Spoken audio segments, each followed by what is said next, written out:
Hi, everybody. Welcome to our Supervising Others training or teaching.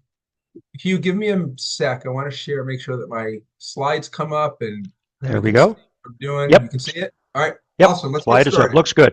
Looks Thank you, good. sir. All right, everybody, welcome. Thanks for joining. What I want to teach you today or go over today, I've got three main takeaways, four if you count the tools for your toolbox. By the time we're done today, I really want you to understand a little bit more about rapport and cooperation with your team. I want you to learn about motivating them to success. I want you to learn about what you need as a new supervisor. And I've got some statistics for you about why I built this and how I built it. Hopefully you'll walk away with some more tools and for an effective leader. But that tools thing, I have you ever heard the expression, if the only tool in your toolbox is a hammer, then every problem looks like a nail? That happens all, I've been doing human resources for almost 40 years now. And I started this type of training way back in my first iteration as an HR generalist. We were doing a great job of promoting people from within, but not a great job of keeping them. At least in that job, we sometimes had to move them out of the company, sometimes had to move them back to another job or the old job. And it became obvious very quickly that we weren't training them appropriately. There's a mentality of you're doing really good in this job, so obviously you'll do very well in the next job. And that's just not true. So I'm going to show you what that looks like today, where that comes from. Hugh mentioned putting questions in the Q&A. Please do. We like the chat for interaction. Please use that as well. I'll be pausing. I have three clean pauses throughout the presentation where I'll be stopping for questions, and we'll make sure that we cover everything we can. If we don't get to all your questions, I'm available after the class for maybe 15 or so minutes. And then I'm also in my agreement with SCORE as my volunteer for SCORE. I'm happy to take calls afterward or emails, and we can iterate through some stuff later. A little bit more about me, just some of the stuff why I'm here. My big thing is I'm really into these soft skills, supervision, civility. I wrote a book on civility. I also talk about other types of soft skills. I'm doing a class next month, hopefully, on soft skills and teaching around teamwork and leadership acumen. And these are the types of things I do that I really have enjoyed doing as my HR career, which brings me today to just kind of pay forward what I already teach my clients. I've been doing this for decades. And as a consultant since 2018, I teach my current clients this stuff. So hopefully you'll walk away with some new information, some tools for your toolbox, and learn something that hopefully helps you. And maybe not. Maybe you already know all the stuff. Super. Sign up with you to teach a class and pay this forward to someone else. I'll pause here for a sec too. You don't have to obviously join my newsletter or sign up for my free stuff, but it's here if you want it. And if the jury's still out for you, you're not sure you want to take the QR code, I'll put them I have them at the end of the presentation as well. I'm also, you heard Hugh say that you'll get a recording. They'll forward you the recording. I am happy to share these slides with you. I can send you a PDF of the slides, and I have a cheat sheet for a quick reference sheet for supervising others, where I take some of this information and I boil it into a front and back single sheet that you can print and put on your cube wall or put in a folder and hold on to that as well. Okay, let's get to it. I built this, I told you, because we were promoting people and they weren't sticking. And we quickly realized, well, we need to do something. So the fact is, many folks are promoted. I lived it too, by the way. I was promoted to a manager in my first job and didn't know anything except I was really good at the previous job. And I did okay as a manager, but not great. And it wasn't until literally my next management job at a different company that I realized how bad of a manager I was. I never got trained. It was fine for the first job, but not the next one, which brings me to Michael Scott. You've seen this guy before. The Office. We make fun of his leadership in the show and how he manages staff and all that. This is real. This is a standard what we see in the workplace. And where it started, there's a book that was written by Dr. Lawrence Peter that's called the Peter Principle. And if you've heard of this, super. If you haven't heard about this, it's the concept of you're really good at job A, so let's promote you to job B. You're really good at job B, let's get you to job C, and so on until you reach what Dr. Peter called in his Peter Principle your highest level of incompetence. That sounds bad, but it's true.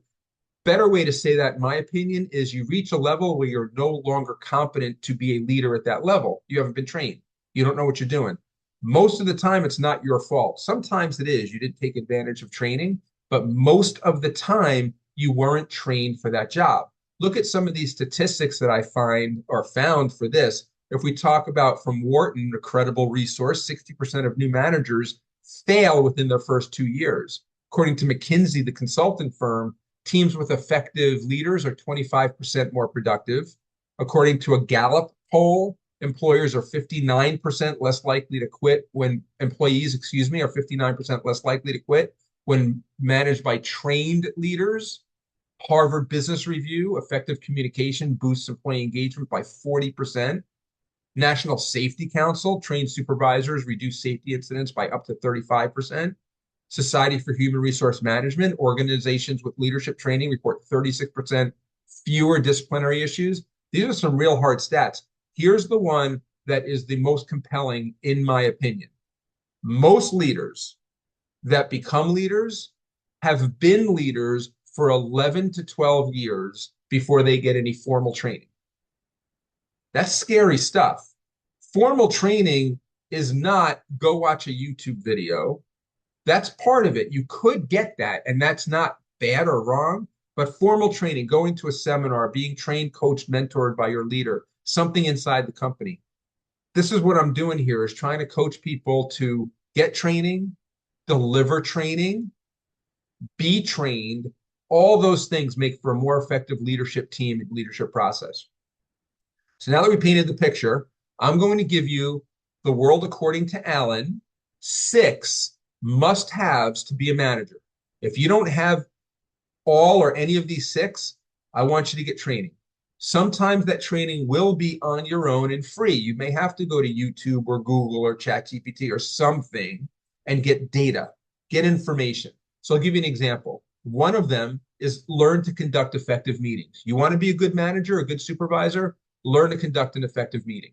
If you think you already are conducting an effective meeting, awesome.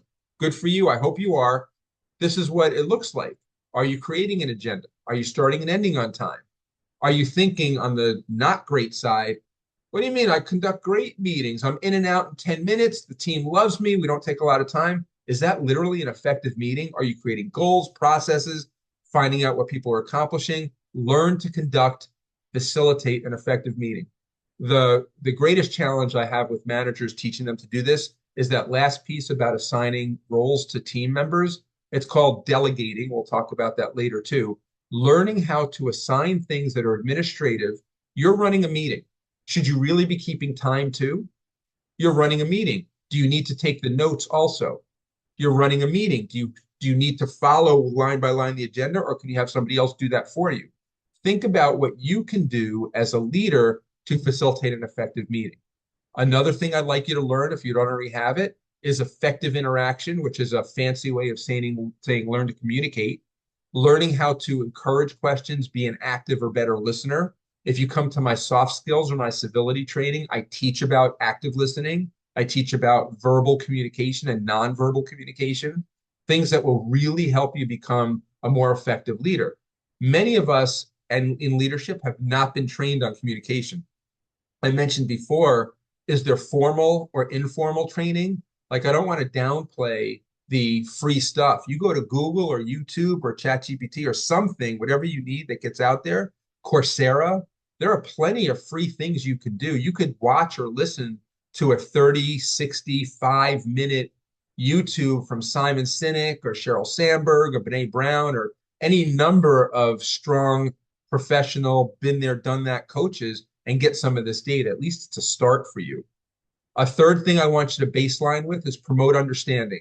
Learn how to give goals, learn how to explain contributions, teach your team how their job interacts with other people's jobs. If you're not yet a supervisor, if you're a subordinate or a line person, and you're on the receiving end of this conversation, like, nobody's taught me this. Okay, good. That's why you're here. I want you to learn it.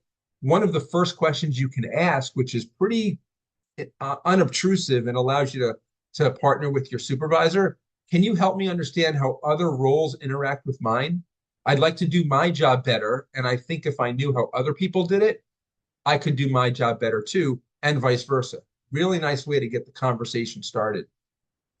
Learning to set goals is a huge piece of leadership that if you don't already know, please learn. I put some tools, some tips up here on this slide. My favorite is the SMART goal. If you haven't learned what a SMART goal is, SMART, the words up there, specific, measurable, achievable, relevant, timed or time sensitive. Relevant can also be realistic. I've seen it both ways. A SMART goal is a way to help your team understand how I say it. What does good look like? And the important parts, again, in my opinion, of a SMART goal, you have to be able to measure it: time, money, savings, spend, those types of things. How do you measure success? And then put a time sensitivity around it. And then all wrapped around that is it literally realistically achievable? So you might say, if you're, let's say, a sales representative, you want to set your team goals. I need you to do 5 sales calls by Friday. You're setting a time zone around it, 5 days or by Friday, and you're setting a number of sales calls, in this case, 5. And then you have to look at, is it achievable? If they're off from work Thursday and Friday, can they still do 5? That's what I need you to think about, how to measure that, how to manage it. That's a very basic one, but that gives you an idea of what I'd like you to really think about and work on. The next one, number 5, is provide adequate training. You weren't trained. Why would you not train your people? Because you know how bad it is to not be trained. Sure, there's a concept of you're smart, you'll figure it out. Is that really the best way to run a business? Don't you want your people to be trained to learn what they need or what they don't have? One of the best ways you can do that is by listening to their questions. A lot of times we hear questions as complaints. I'm not trained for that. I don't know how to do that. How come nobody's trained me or taught me anything? Change your own narrative. Instead of saying, you're always complaining, Alan, you're asking me for stuff that I can't give you. I don't have money for that. I don't have time for that. Just say, tell me more. What do you mean by that? How can I help? Asking questions that get someone talking and understanding where they're coming from at least gives you data, information that you can work from.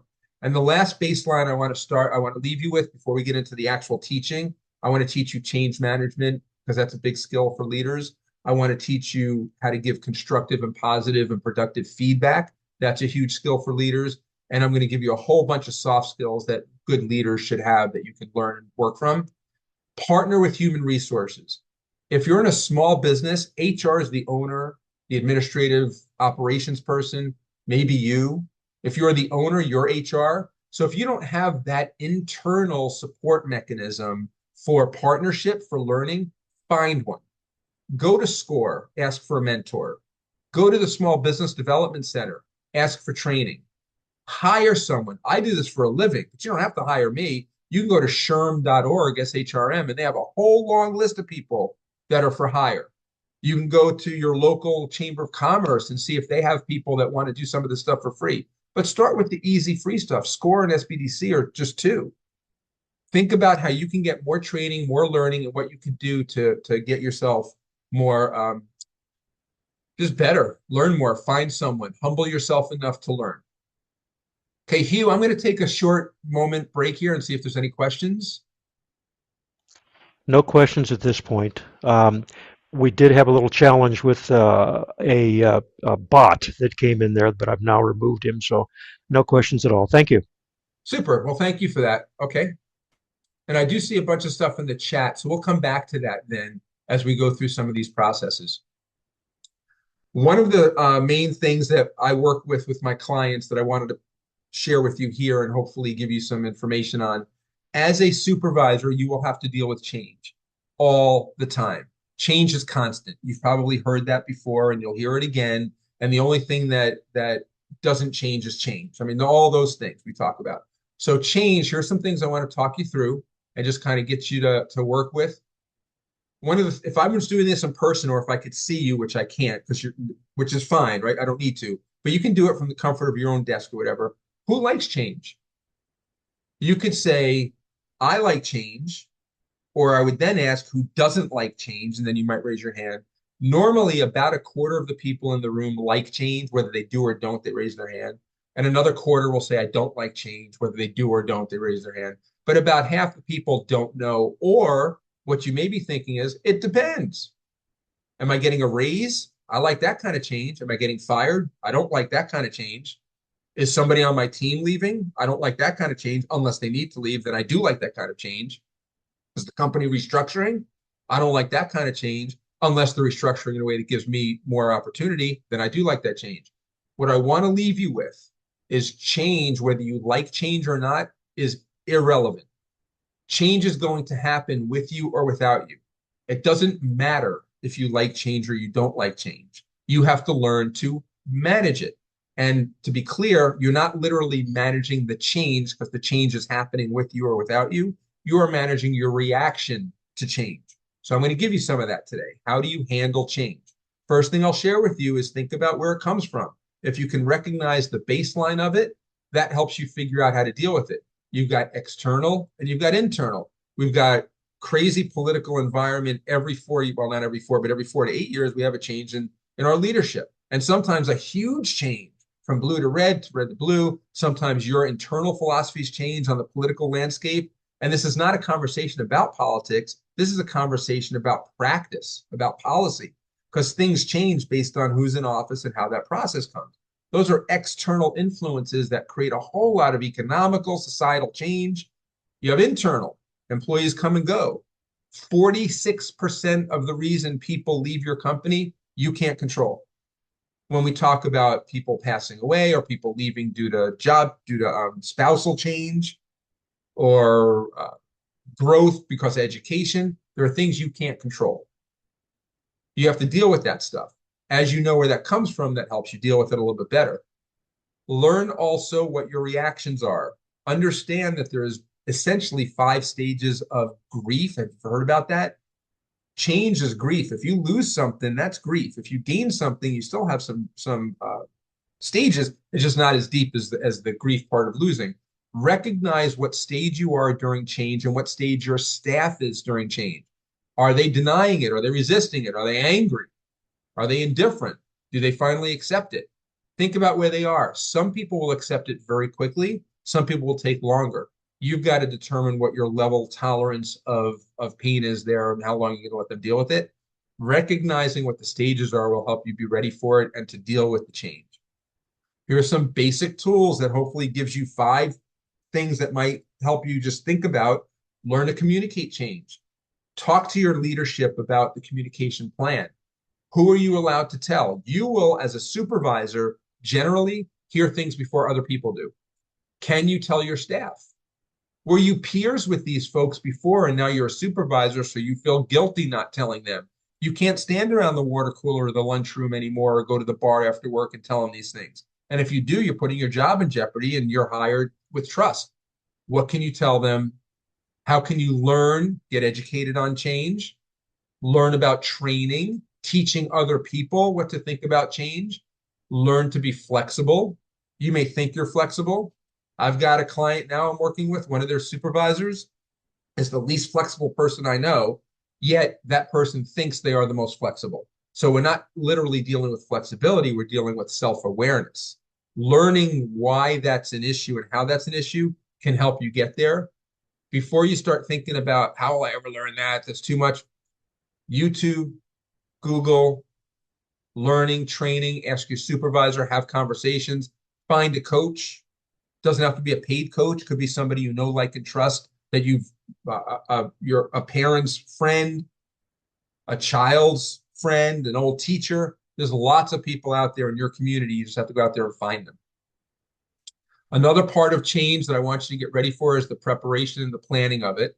You've got to keep a good mind space. You have to assume good intent. Most of the time, people are not going out of their way to make your day or life miserable. Your company, your leader, your boss likely did not say, how am I going to ruin Alan's day today? I know, let's restructure his team. It doesn't work that way. There are times where people look for trouble and they try to create a problem. We know that there are evil people in the world. This conversation is about how do you prepare for change, is recognizing that it's not about you. You're there in a reason to help people. Get your headspace correct, planning for it, looking at what the risks are, what happens if this happens, what's the worst that can happen, what's the best that can happen, balancing those through. There are whole classes on some of these things, so I don't expect you to get it all right now. I'm expecting you to pick up some of the things I'm putting down and recognize I don't know how to plan for the known or the unknown. I don't get that. Let's look that up. Let's take that deeper. Let's put something in the chat and see if somebody can help me. Let's go make a phone call or contact Alan after hours and see if he can help. This is what I want you to do. You have tools in front of you. Let's contact SCORE, see if they have a mentor for me. Maybe the SBDC, maybe Career Source. There's lots of options for you. I want you to take this in, see what it means to you, and then we can work on how to get you these answers. Also, I want you to learn, I mentioned earlier, delegating. This is hard. Don't think that, I mean, I have one slide in here for delegating, so it's easy. No way. Delegating is hard. There's a certain amount of yourself that you're giving up when you give someone a task to do. One of the tricks you can do is start small. Give away something I told you before about if you're a supervisor running a meeting. Let someone else be timekeeper. You don't need to be a timekeeper. Let someone else take notes. Maybe you take notes also, but you're only jotting down the little things that make sense to you. Somebody else is actually taking notes for the meeting. See how you can incorporate your team into your decision process and your approach. That will help you give up a little bit of administrative stuff for you and let them work with you to help you be a better supervisor, focus on the strategic things, not just the everyday tactical. One other thing I want you to think about for your team, what's in it for me? Have you heard that? WIFM, WIIFM. It's a sales term about how salespeople want the customer to understand what's in it for them. So their pitch is about the what's in it for me. They make it about the client or the customer that helps them get the sale.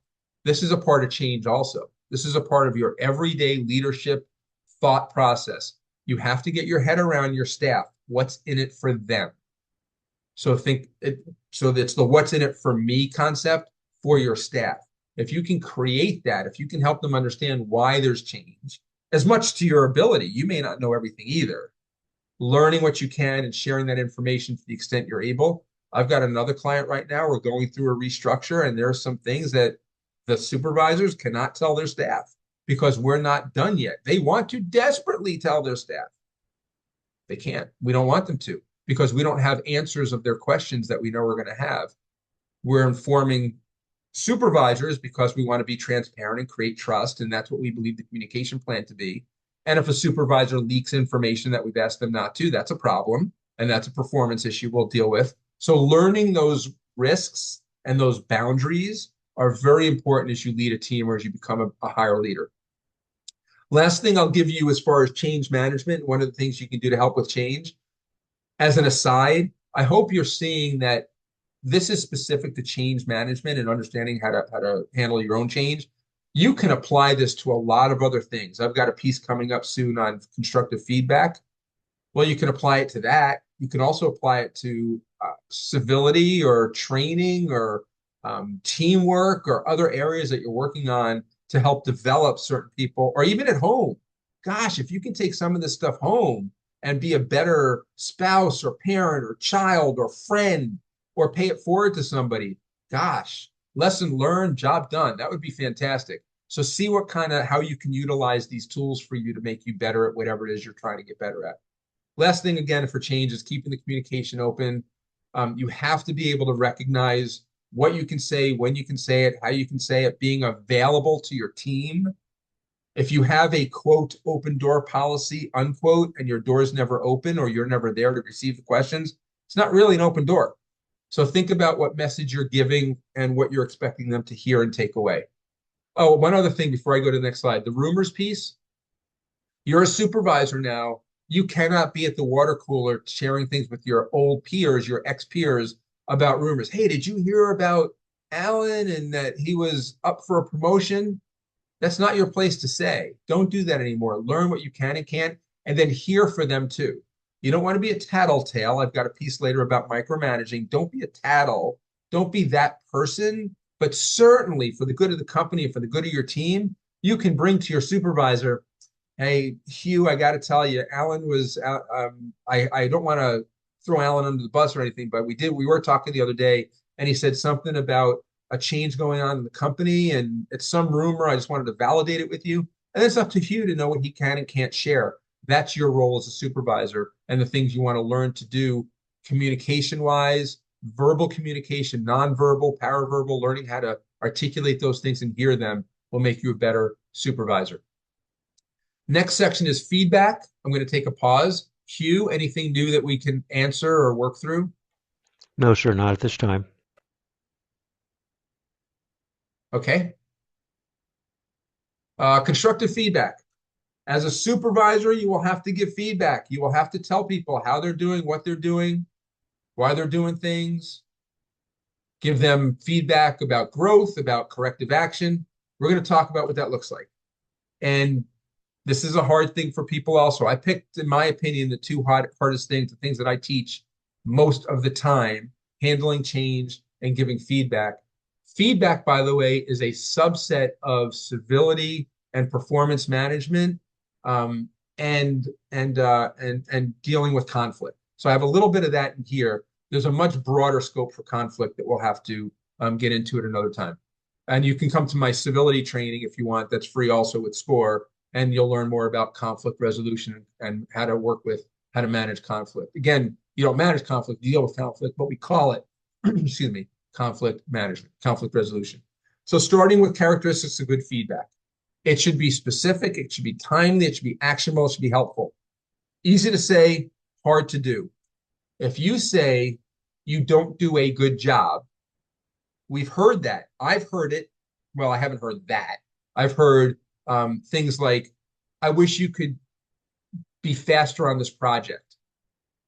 I don't know what that means. What does faster mean? Compared to who? Compared to what?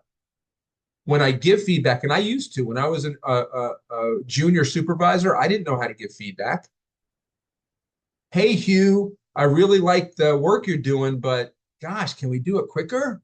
What does that mean? So I want you to learn feedback, a delivery tool, a mechanism, a way to give feedback. It should be specific. What are they doing right or wrong? What are you trying to fix? It should be as close to the issue, good or bad issue, as possible to make it more relevant to the issue and to attack it right away. Because if you go longer with a problem, that's a problem. It should be actionable. Remember the SMART goal: specific, measurable, realistic, time sensitive, appropriate to the role, right? All those things. It's got to be actionable. Can they actually do it? Is it something they can work on? And it should be helpful. If it's not helpful, if it's just rude or mean or destructive, there's a term from feedback that goes from constructive to destructive. So you want to see about the feedback you're able to give. Here are some tools that I want to give you. These are the things that I teach. Think about how you can do this. It can be direct praise or criticism. I hate the fact, but it's a fact. Criticism's a real thing. It could be something that you are coming in late too often. People don't want to hear that. It's a direct affront, but it's real. You have to address the problem. It could also be praise. I really liked the slides you used for the training. I really liked the cadence you used on the, or I think there's something going on in the chat. I got to look into it one of the breaks and see what that was. But maybe there's a problem going on that we need to address and work on. Direct, real, handling that. There's a feedback sandwich, which is a very basic thing. If you're an experienced manager, you probably don't use the sandwich anymore. But if you're not experienced at giving feedback, I will provide to you that this is a really straightforward way. The sandwich is something good. Hey, I really like the work you're doing today. The action or the issue or what you're trying to address, I think you need to use less slides next time. And then you sandwich it, the bottom layer, with another positive. So something good, something light that you need to fix or you want them to think about, and then a nice thing. So nice job on the presentation today. I think you should use less slides next time. That was a really good feedback session we have or had. So that's a sandwich. Good, challenge, bad. You can't use that for something serious. Hey, Alan, nice job today. That was a terrible presentation. Nobody listened. I thought you were a really good job today. You just can't do that. It's contradictory. So a sandwich has to be a lighter offering of light feedback that helps someone think in a positive direction, but it's just kind of supportive and ongoing. My preferred process is the unwich, which is what I teach in human resources. And I'm teaching you this now as a manager, as a leader, as a supervisor. An unwhich is where you begin with the issue in a positive way. We're not like, you're an idiot for coming in late every day. You can't say that. But you can say, we need to talk about your attendance. You've been late too many times. Straightforward, direct, softer. Then you talk about why it's a problem. We need to talk about your attendance. You've been late too often the last 2 weeks. That's a problem because the policies in the handbook requires certain time. You don't have any more PTO, and it's creating extra work for the people around you. So what's the issue, right? What's the issue? Why is it an issue? And then the unwhich part, the bottom part, is the consequence. If we have to have this conversation again, I'm going to have to write you up. If you use that language again in the office, I'm going to have to terminate you. Whatever it is, that's the part about the unwhich. If you can learn to do that, and I just gave you the framework, if you can practice that and learn that, that's money. That'll help you. And then the last thing I'll leave you with the feedback delivery tools. It doesn't have to be a formal once a year performance review or every month. It should be formal, but it can also be informal. It could also be, hey, Alan, we need to talk. I just need to have a brief conversation with you about attendance. Or I need to have a brief conversation with you about that presentation or this proposal. Again, positive or challenging. You can be constructive or productive, which brings me to this part about maintaining fairness. You have to be able to, there's a thing in HR we teach is that you can't treat everyone the same, but what you do for one, you do for all. So if you're going to coach someone or discipline them for being late, or if you're going to coach someone or discipline them for a bad behavior of talking down to other people in a meeting or not listening to you when you're giving them direction on how to do something, you need to do that for everyone. But you have to balance it. The first time someone's late is not the same thing as the 10th time someone's late. And the first time someone's late where they've called ahead is not the same thing as the first time someone's late where they didn't call you and they ghosted you and then they showed up and it's like, it's not my fault. I got stuck behind the train on Route 1. It's not my fault. There was traffic on the way in. It's not my fault. Like my alarm clock didn't go off. That's a different conversation than, I'm really sorry I'm late. I meant to call. I couldn't get through. I was driving. I didn't want to text or call while I was on the phone. I knew I'd be a little bit late, so I just got here. I'm sorry. I'll take whatever penalty you have for me. Those are different conversations. You still want to treat the situation as tardy, but you have different types of conversations with folks. Here's 8 tools I'm giving you for handling conflict. These are things I use all the time. I teach my clients to use this all the time. Start with fairness. Don't jump to assumptions or conclusions. Let the conversation happen. Look at resolution, not blame. Have you heard the term, hate the game, not the player? Assume good intent. Often the problem is not what it seems. It is not usually the surface. It may be you're late, period, but there could be real reasons for that. And once you ask, tell me more. Well, I had to get my child to school. And there was a problem with bullying and I'm really sorry. So now it becomes personal and it's okay to have a conversation about that. So there's some things here that you can learn from and work from. This next slide, this leverages back to handling conflict. I want to teach you this. I want to give you this. This is another tool for your toolbox. Most of the time I coach, I'm finding there's a conflict with 2 people. I can't stand working with so-and-so. The more I work, the harder it is to work with someone else. I don't get any feedback from my boss. And if I do, it's never positive. Those types of things.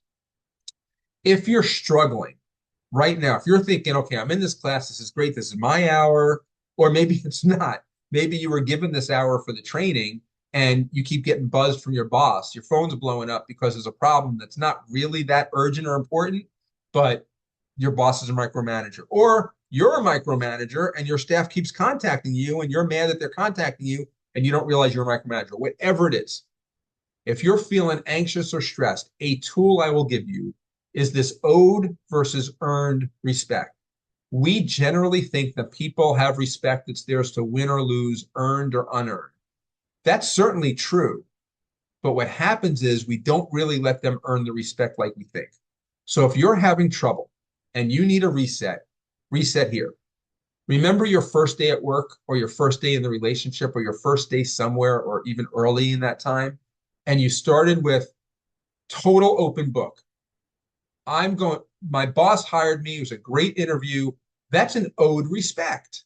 There's no earned. You owe them respect because they're your boss. Now, they may lose it. Or you took over a team and you know some people on the team from before, and you know one of those people is a real troublemaker. So they've already lost your respect. I'm telling you, if you can get to a place where you start over, I owe that team member, that subordinate, that boss, that spouse, significant other, whatever. I owe that person respect for no other reason than we're sharing the same space. We're in the same company. We're on this call together. You know, that whole thing in the chat, I don't know all the details, but there's an owed respect we have for being in the room together. And if you can't value that owed respect, there's no earned respect. You didn't earn any respect showing up to a call. I owe you the respect for being here. You owe me the respect for being here. Now it's mine to lose. I can be a terrible presenter. The slides are disgusting. We're not moving forward. You're not learning anything. I lost respect. I get that. I could also gain more respect by planting more seeds for you, giving more things to learn, letting you take more things away. It works both ways. If you're in a place where you're just not getting it, start over. Forget it. I have a thing here on biases too. I'll cover in a sec. So you've got your conflict piece, owed respect, start over. They can still lose it. They can still earn more, start over. Also look at your biases. Think about this expectancy, this primary, this stereotyping. Wow, this is going to be a terrible class. You're going to make it terrible. You'll be multitasking. You won't be listening. You won't look at the chat or the Q&A. You'll just assume something's going to go wrong. And then anything that does go wrong, even the smallest thing, blows everything up. That's a self-fulfilling prophecy, but it works the other way too. It works the other way where you're expecting it to go well. This is going to be a great interview. I'm going to do great in this job. I'm going to have a great one-on-one with my team member. Self-fulfilling prophecy. The one though that really messes people up is this Kodak moment thing. Gosh, I have to unwind this at clients all the time. 10 years ago, somebody said this to me. Well, has anything happened since those 10 years? No, but I'm waiting for it to happen. Come on, you guys, move on. Go back to owed respect. Start over. Move on from this Kodak moment. Just because it happened once before doesn't mean it's going to happen again. If it does, it becomes a performance issue and an HR issue, then we deal with it. Last thing I'll give you when we talk about constructive feedback, and if you'll notice early on, I crossed out the word criticism and use feedback. I don't lie. I used it once in the slides. I think it was for emphasis, for effect. I want you to think about feedback. Don't be afraid to ask for help. I'm going to cover soft skills now, and one of those is being humble and being able to ask for help, having the courage to raise your hand, seek help. If you don't have HR internally, again, find your SCORE rep or SBDC, or if you're an individual contributor to company, go to Career Source Brevard or the local Chamber of Commerce, or no matter where you are, the Society for Human Resources, SHRM, they have 300 local chapters around the country. There's 27 local chapters in Florida alone. I don't know how many are in every other state, but do the math. That's 300 across the country. There is always opportunity to get involved. You can go to shrm.org and look up stuff on their website and get free support there too. Some of it you have to pay for, but as you go through it, keep learning what you can learn. I'm going to give you 3 names here. I mentioned them before. If you want to write them down, they'll also be recorded so you can hear it later. Simon Sinek, S-I-N-E-K, Brene Brown, or Brene Brown, B-R-E-N-E, B-R-O-W-N, and Sheryl Sandberg, S-A-N-D-B-E-R-G.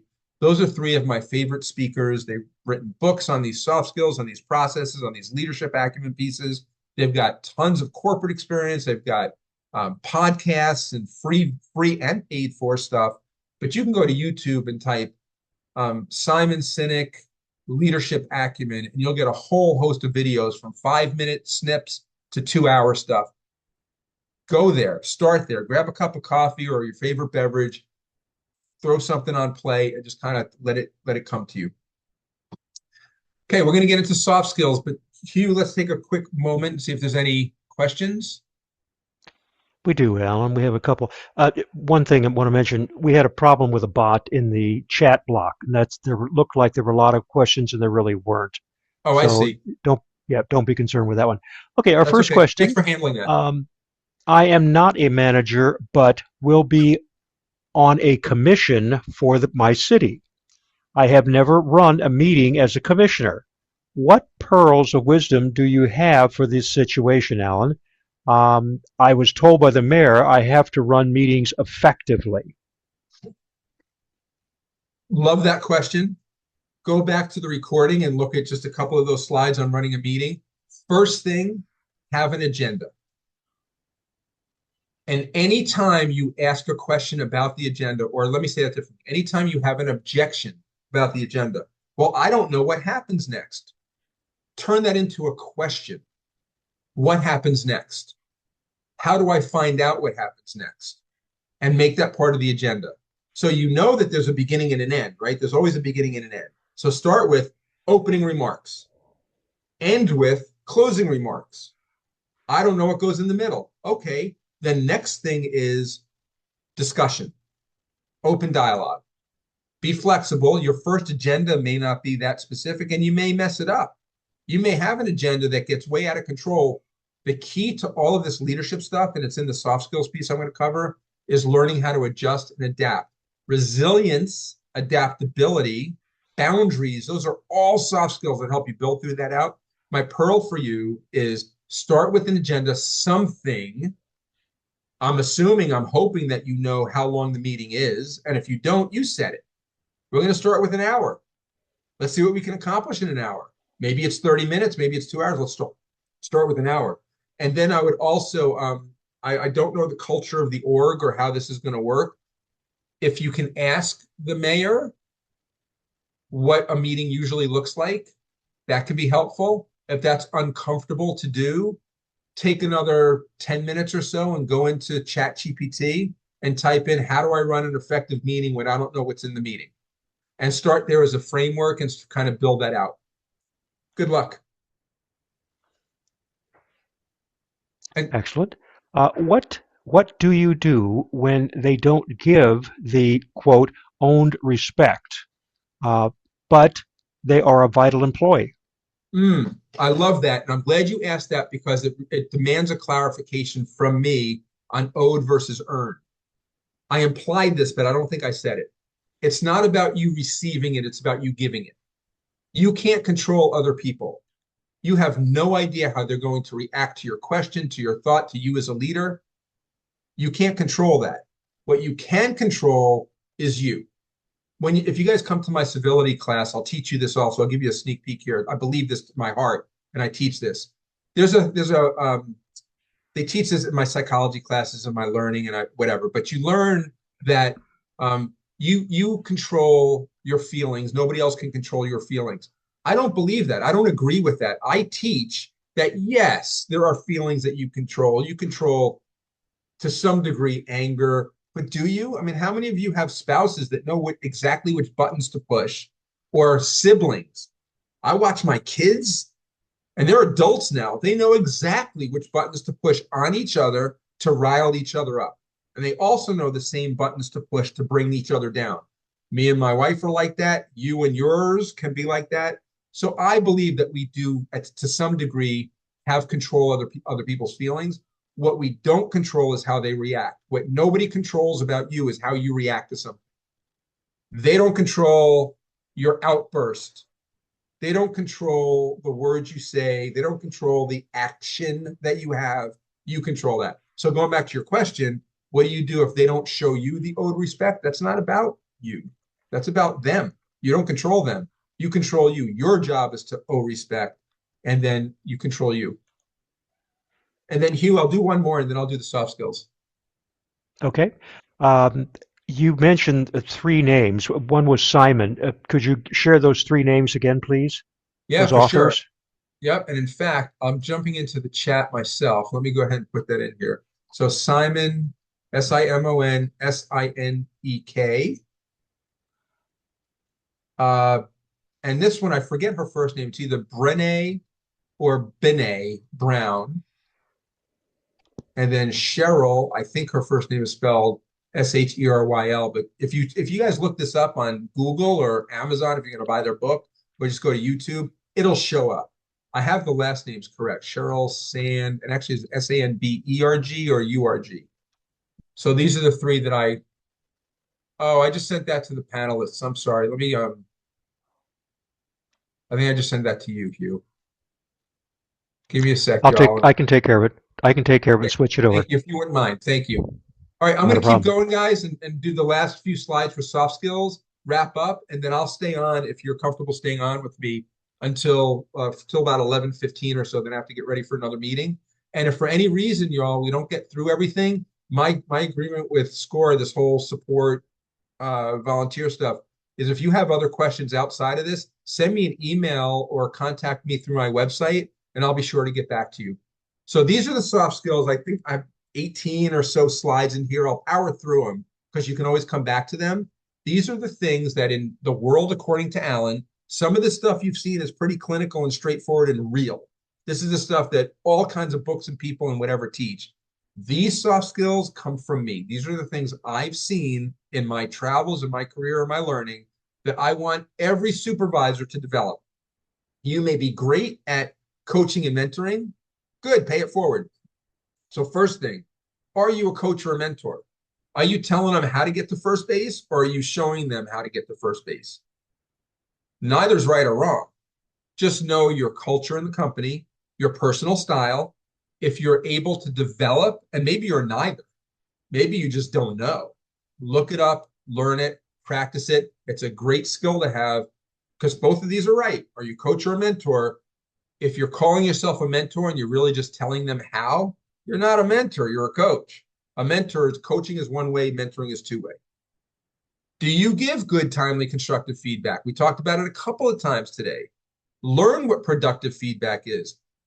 Alan, you're doing a great job. I don't really have anything more to teach you when it comes to the work you're doing, fill in the blank. Let's say it's presenting. You're doing it fantastic. I love the work you do. The slides are great. I don't have anything more to give you. You've actually surpassed me. Productive feedback. Now, so all that, most managers will stop. You have nothing else to give me. I'm a 5 out of 5. You move on. What if you learned now to say, I'd like to help you develop this skill further so that you can train other people to do it. So I can help you move to a new role in the company. So I can help you grow and develop. Now, you'll certainly want to ask me ahead of time, what do I want out of life? What do I want to be when I grow up? Do I want more?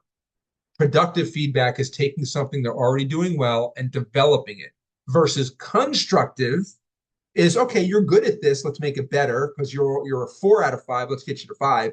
Or I need to fix something that's detrimental to the organization. Learn that. That's a good one to pick up. Another soft skill, viewing mistakes as opportunities. For those of us that have children or little ones running around the house or have ever babysat, you don't want any kid putting a metal fork into a light socket. You have to view something like that as an opportunity. Sure, you're going to stop. Don't do that. That's wrong. You're going to die. Right? Then stop. You can't put metal in a light socket. Teach them. Let them learn. Just saying no is not as constructive as it's an opportunity. If we have a mindset, a soft skill mindset for a mistake as an opportunity, we can learn from it versus that's a mistake. You're awful. I'm writing you up. That may have to happen if someone hasn't learned already. But remember, starting over, getting into this process, it's an opportunity. I want you to learn about an environment of problem solving. Let's work together to fix it. One of the hardest things, gosh, I watched, it was recently actually in my Facebook reels, I came across something from Steve Jobs, the Apple CEO who's since deceased. He was asked a question in his second comeback at Apple, and you can look it up. In his second comeback, he was asked, what is one thing you've learned as a leader from your time at Apple? And he turned it into more of a life lesson. But he said, the one thing I've learned, and I'm paraphrasing, but it's a really good lesson, is I'm not here to fix people. I'm not here to solve their problems. I am here for the long haul. I used to manage on a 1-year term. By the end of the year, these are the goals we have. By the end of the year, I need to get to this point. Now I lead with 10-year goals. So it may take you a year to 2 years to learn a new skill or a new tool at my company. I need to have that mindset of long-term, the long game, not the short game. There are short-term things that you have to watch out for. This is not binary. This is not one or the other. This is becoming a better leader, understanding that you're here to help teach your team how to do better. The better they are, the better you'll be. There's an old saying in our world that a manager's only good as their staff. The more you can teach your staff, the more you can help them develop, the better off you'll be. Give your team visibility. Find ways to put them in front of leadership, either in fact, they go and deliver a presentation, or by name. Hey, you did a really nice job of leading. I want to tell you all that. That's good enough. Give them visibility. Try to shield from the negative. It's certainly important to share the really bad things with leadership. Alan's just not doing well. I really need to performance manage him. Is a different conversation than Alan made a small mistake on that project, but we fixed it. Who cares? Fix it. Handle internally. Balance the risk of sharing and what really needs to be said and not said. Another soft skill is being compliant. We may think this is on the legal side, and it is. There's law here. There's also ethics. You need to be compliant. You are leading by example. Your team will see what you do and how you do it, and they will act accordingly. I want you to learn courage. I want you to learn to stand up for your team. I want you to learn to raise your hand if somebody needs help or to look for help. I want you to learn to listen to your staff, have the courage to hear that you're wrong, have the courage to know that you're wrong and learn from it and grow. Be grateful for your role. Be grateful for the team you have. Go back to the owed and earned respect. Go back to assuming good intent. Be grateful. If you need to write it down, keep a journal, whatever you need to do, meditate, walk around the block, be grateful. Learn tolerance. Boy, this is hard for some people, isn't it? Kind of like courage. And I'm going to talk to you about humility in a second. You have to be tolerant of mistakes. Not all of them. Some of them are awful. And some of them will really cause a problem at the company and you have to terminate or reprimand immediately right away, like sticking the fork in the light socket kind of thing. But in general, learn tolerance, learn that everybody comes from somewhere different. We all have different experiences, different learning styles, different processes. How do you be tolerant of people and how do you help them succeed? Another soft skill is humility. We talked about courage before, being willing to admit that you're wrong. Be careful not to micromanage. They will never do it like you did it. No one can. Hopefully they'll do it better than you and you won't be threatened by that because now you'll grow. They will not do it like you did. And if you micromanage them, micromanagement has its place. I teach micromanagement where necessary. I also teach release. I also teach boundaries. So think about where you need to be. Be humble enough to recognize your shortcomings and also where you shine and where you can help someone. Learn to trust. Trust but verify is a term we use. We've heard that from years and years and years. But understanding eye contact and listening skills, being honest and transparent on your own, never lie. If you can't say something, say, I can't tell you. I used to say I can neither confirm nor deny, but I don't have a good poker face. So when I say that, they can obviously read my face about what I'm trying to say. So I say, I'm not in a position to talk to you about that. Not good, not bad. I just can't talk to you about it. And I let it go. And that's that in my vibe is that's a much better answer. Creating boundaries, huge. If you have a sandbox, you have boundaries, you have concentric circles, Venn diagram, whatever, however you want to call it. What are your boundaries? What are the company's boundaries? How do you set and hold those boundaries? Another thing that is really hard for people is accountability. How do you hold your team accountable? Learning to do that. If you tell someone they have to do it and they don't do it, there has to be a consequence. So create those boundaries. You as a manager, learn resilience, bouncing back. You will, no matter how much you were beaten up as a employee, as a manager, you're a little bit more in the spotlight. Now you're taking blame for your team's misgivings. Learn resilience. Learn that you have to feel good about who you are and what you're trying to accomplish. Learn to ask the right questions of the right people. I put, the standards, the W's and the how up here. Learning that will be helpful to you. You can go to those YouTube videos. Learning time management. I had another conversation with another employee at another client not too long ago who said, I don't have enough time in the day to get all my things done. And I said, well, let's talk about time management. I don't need help with time management. I manage time great. I just don't have enough time. Those two things cannot be true together. Time management, which isn't managing time, it's managing you and how you deal with time. Kind of like conflict management, kind of like change management. You don't manage those things, you manage your reaction to those and how you deal with that. This grid up here, if we had more time, I'd go into this deeper, but just for later when you listen to the recording, you've got 4 quadrants. Find out where the urgent and important is and where the important on top and the not important on the bottom, and separate the two. The lower left, the blue box is what you delegate. The purple box, the one on the lower right, is what you eliminate. if you're managing your time properly, you're always working in the top two sectors. Gemba is a fun little manufacturing Six Sigma tool I learned. It's walking around and learning by observation, watching your team work. Yeah, there's a thing about looking over their shoulder in the cube, but watching them work, seeing how the work is done, seeing how the sausage is made in the factory really helps you understand what goes into it. Last two slides for you, and then we'll start wrapping. Then we're wrapped up, and I'll take whatever questions we have in there. I'm going to leave you with these three things. Keep learning. I want you to keep learning. Whatever it is, the stuff we've covered, hopefully you took some notes. Maybe you wrote something down on a piece of paper. Yeah, I'm great at time management, but I probably want to look at that better so I can teach someone. Awesome, great. I don't really understand humility. I need to look that up. Great. Find something to jump on, work on. I put 6 up here that are usually the highest levels, but think about what you can do and what you can keep learning. What you do with your team, you have to define and discuss expectations. This will help your staff know. Define and discuss, identify where they can grow, whether they're down here and they need to grow up, or they're already up here and they need to grow to the next level, whatever. It's a badge of honor to help someone grow into a new role. Put it all in writing. Document, document, document. Send yourself emails with stuff you've worked on during the day. It will give you a date and time stamp, and you can reference it later. And then as you process this, as you think about this, as you go through all of these things, what are some things you had to learn or still learn as a supervisor?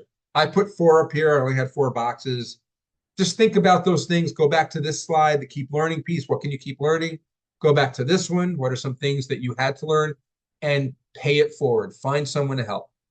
So I'll leave my contact slide up here if you want to take a snip. If you didn't do it earlier, here's my QR codes, my information. And Hugh, if you still have time, I can get into the other questions if there are I any. do. Yes, here we go. Yeah. I'm having issue with an assistant manager's very bad attitude and unapproachability.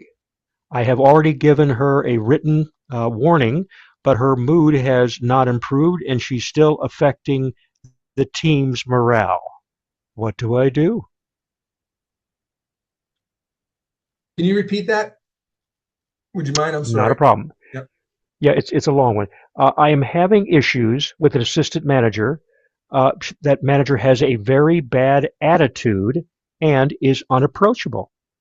I have already given her a written warning, but things still haven't gotten any better. What Mhm. do I do? Because she's really affecting the morale of the team. Great. Okay. First, I'm sorry you're dealing with that. But it's not uncommon. So if you're a proponent of misery loves company, then this is what I get paid to do is support these types of conflicts. So there's a lot of it out there. I'm assuming this assistant manager reports to you. So I'm going to make that assumption, work with that. Go to your written warning. So the first thing I want you to look at, and I would look at it with you if I were supporting you, is let's make sure your written warning is actually clear enough that they understand what the consequence, what is the issue, why is it an issue, what is the expectation for remediation or fixing the issue, and what are the consequences of not fixing the issue. Make sure those 4 things are in the written warning. If they're not in the written warning, you'll need to do another written warning that articulates that. And you would start with whatever. We need to have another conversation about your poor attitude. It's affecting the rest of the organization. We talked about this several times already, including the most recent time I delivered this written warning to you, which you accepted, but it hasn't gotten better. Can you tell me why? Ask the question.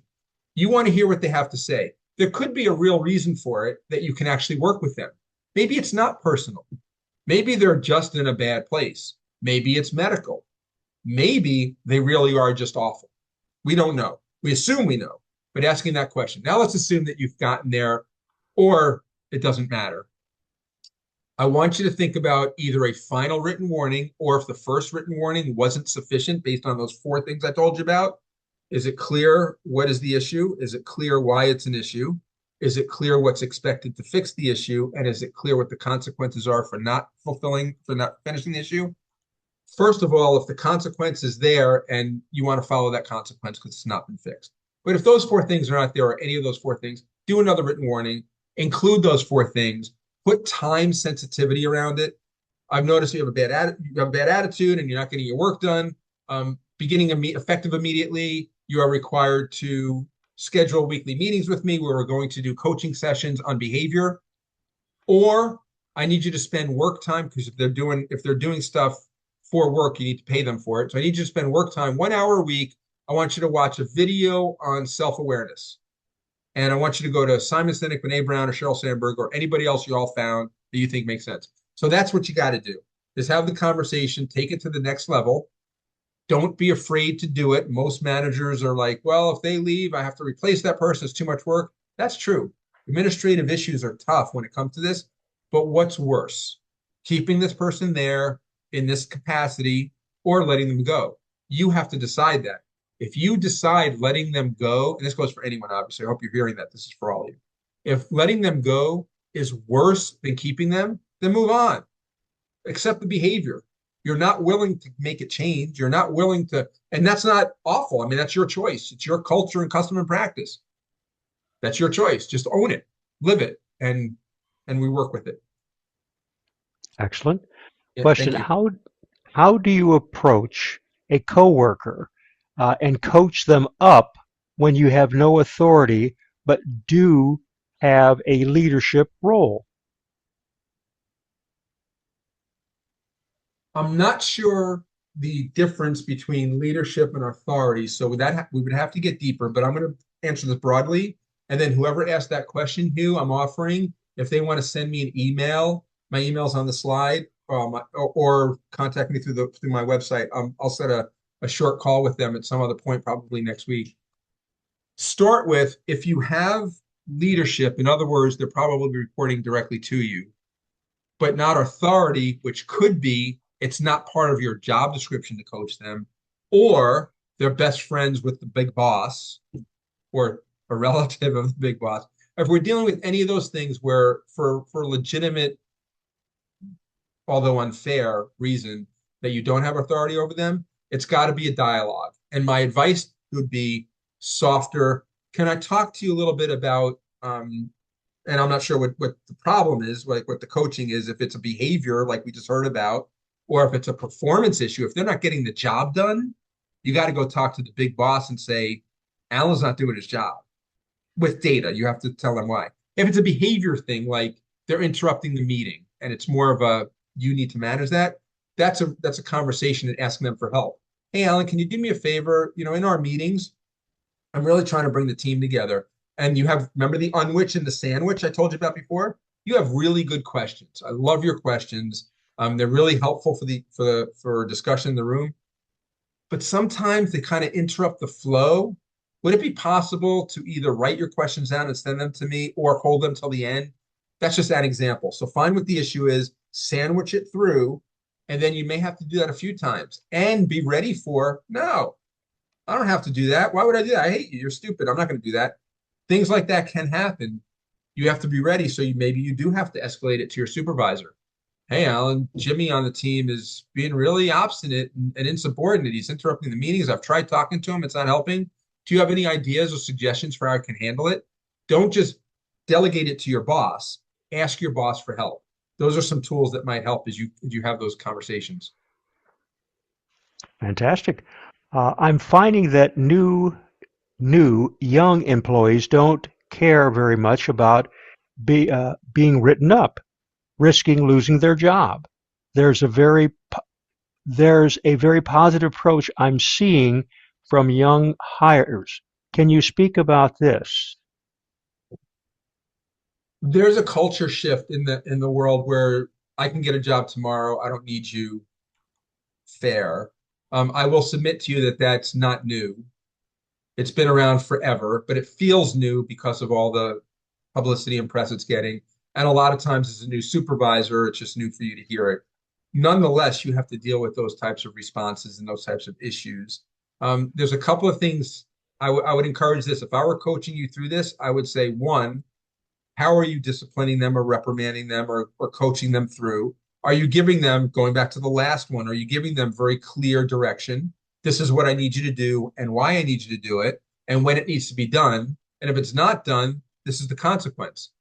Then, are you sticking with the consequence If you don't have this done by Friday, I'm going to have to write you up. Friday comes, they haven't done it. Do you write them up? Let's say you do. And let's say they say, I don't care. They throw it in the trash. They don't sign it. No problem.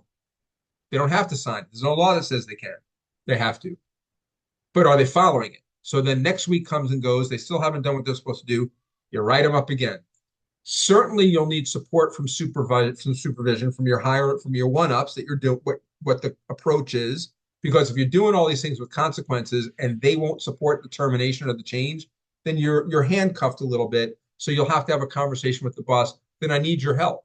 Can you help me with this? Well, you're smart. You'll figure it out. You'll just have to. Then you got to find training yourself. Whether that's going to one of these webinar things, contacting me, finding a new job. Sometimes that's a requirement. And sometimes, you know what, guys, people don't care. Sometimes your employees will not care. And those are the ones that hopefully you will coach out. If you need to coach them up, have boundaries, create these processes in writing. If you're thinking back, whoever asked that question, even the one before, well, Alan, I already do that. I need new tools. Let's make sure you're actually doing that. Most of the time, the documentation is not as clear as you think it is. And I can help you with that. If it is, then we do it again. In this world of HR and managing people, sometimes you do. Have you all heard the term progressive discipline? It's in your handbook if you have a handbook. It's the concept of a stepped approach. I'll go top down from what I call a water cooler conversation, a verbal discussion about what's happening, that sandwich piece. Next is a formal verbal discussion where we sit down together in a room and say, we talked last time about whatever. Now I need to have a formal discussion with you. This can't happen. If it happens again, I'm going to have to get you a written warning. Phase 3 is a written warning. Phase 4 is that in-between piece. Is it a final written? Is it a suspension? Is it a performance improvement plan? Whatever it is, it's the final step before step 5, which is termination. That's the world according to Alan. Some places I work with have 4 steps. Some places have 6 or 7 steps. 5's a good magic number, but you have to work with the culture of your team. You got to build that out.